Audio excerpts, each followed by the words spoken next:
Sticks and Mortar, Episode 4, Players Row. Six String Philosophers, we are here in Holy, Pennsylvania with Glenn, owner, operator of Players Row Music. Right. All right. So thank you for letting us in here after a long day. Glad to do it. How did you get involved in music? How and when did you get struck by lightning? And Just bring you in? decided that I wanted to play guitar. So I saved up my money and I went out and bought one. Started teaching myself. That didn't last too long. I started taking lessons almost immediately. And then my first teacher was absolutely brilliant. Great guitar player. You want a name drop? Sure, Mike DeLingo. Okay. He was wonderful. He could play anything. He was like 16 years old. And he started studying when he was a young kid. And he was a great teacher, and he was strict, and he really made me work. What was that first guitar? Do you remember? Oh, you don't want to know. It was a very cheap guitar. It was $14 brand new. Wow. Yeah, Okay. that was my first one. And just kept, What were some of the first influences that captured your imagination and players that inspired you? Chuck Berry, Bo Diddley, Fats Domino, Little Richard, and the Everly Brothers. Definitely the Everly Brothers. Amazing harmony guys, right? Oh yeah, Yeah. just killer. My first band was a surf band. Name? Of the band, Yeah. we were the Jokers. Nice. We probably had 4 or 5 different names, but we started out as the Jokers. And so what do you like, a lot of reverb and whammy and stuff No, like it was that, just or- learning all those songs. Okay. It wasn't about the effects as much as it was learning the songs, playing them right, hitting your notes when you're singing. What were some of the heroes maybe that you met in later years or along the road? Do you have any interesting Tons encounters? of them. I met Chuck Berry, Wow. Tommy Emmanuel, huge influence on me. Tommy Emmanuel is He's just amazing. wonderful. Yeah, and one of the nicest people I've ever met. Rick Derringer, big influence on me. What was the Chuck Berry meeting like?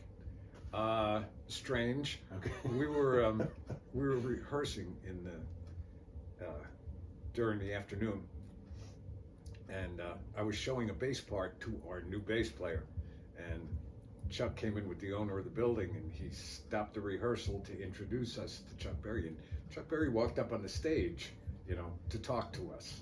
Oh my gosh. Give us some pointers, Oh. give us some compliments, Okay. give us some Chuck Berry advice. It was Okay. very cool. It was That's very awesome. cool. Yeah. Yeah, he was very complimentary. Do you have a particular approach with students where you want to, in terms of either encouraging them to stay with the instrument lifelong, getting good habits? Is there any kind of ethos in the shop? I that you guys tell support? every one of them what you accomplish here, what you learn, you will have forever. It's not like if you stop playing, it goes away. And I encourage people to learn as much as they can about the instrument without turning it into homework. Right. Every lesson is a little bit of theory, a little bit of philosophy, a little bit of history, plus, the nuts and bolts, chords, notes, scales, practice. And here we specialize in technique. How can we make this easier for you? Because everybody's hands are different, everybody's guitar is different, everybody's musical style is different. So you try to cater to that and keep them interested by giving them stuff that makes them happy. What's the most interesting thing that has come through the door, gear-wise, in your time operating here in the store? That's really tough. Okay. Well, Because I've had a sometimes lot life's of tough. really interesting guitars. There's a buddy of mine that lives around here that has a 1970 Gibson Les Paul that is physically trashed. It is one of the greatest playing guitars I've ever held. Oh wow. It looks like it's been, rode hard and put away wet. Yeah. It's in rough shape, but he makes it sing. He's a great guitar player. But because he's been playing this guitar on stage nonstop since it was brand new, it's got a lot of mileage on it. It is spectacular. That's a very interesting guitar. That's cool. I also have a guitar here that came in that you could tell it had been thrown down the stairs several times. It had 3 different colors of paint on it. So this buddy of mine found it in the attic, brought it in, and asked me to put strings on it. So before I put the strings on it, even with 10-year-old strings, I said, if you ever want to sell this guitar, I'd like to have first crack at it. And that was in 2007. And he brought it in a while later.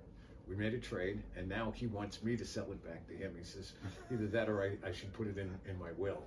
Okay. But it's just one of those. And what's the year? It's a model? 1970 Guild D40. Is that an acoustic guitar? Yeah. Okay. Straight acoustic guitar. Yeah. It's wonderful. Wow. It looks awful. Okay. You know, and I've got way more money in it than it'll ever be worth. Every guitar is made out of a different piece of wood, a different tree, you know. So there's no telling when that combination is just going to click. Right. You know. No snarky comments, please. All right. So anyway, this guy comes in with this guitar. It's in horrible shape, and he was selling a bunch of guitars. I did not want this one, and I said, it's cracked. It's a no-name guitar, and I said, and it needs a lot of work. And he said, please just take it. He says, I'll, you know, whatever you can give me for it. So I gave him a couple of dollars, and I made that money back on the gig bag. Mm-hmm. But it had been in this guy's attic for like 8 years. No humidity, roasting in the summer, freezing That's in the the winter. second guitar you mentioned that somebody put in the attic. Yep. So folks at home. Bad place. Never. Okay? And it's got all these cracks in it, in the top. Yeah. So I worked on it, and I put some strings on it. It sounded pretty decent, but not wonderful. And I'm thinking, okay, maybe $60, $70. And then I got an idea. I'm a huge Keith Richards fan, and he's talked about Love them. high string or Nashville tuning that George Jones taught to him many years ago. So I tried it on this guitar.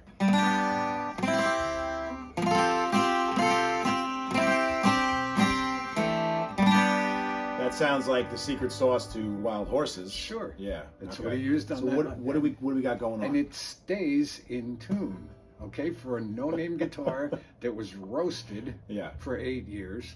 So and who it's are, got who all are the these cracks in strings? it. Like identify who's who and then how they're tuned. So it's high from the high strings on a 12-string set, and these two E and B are standard. So these are tuned to standard tuning. These are all an octave high.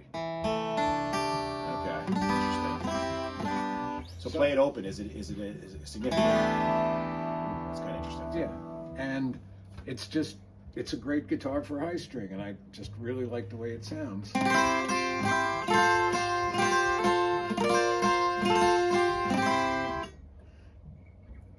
you get.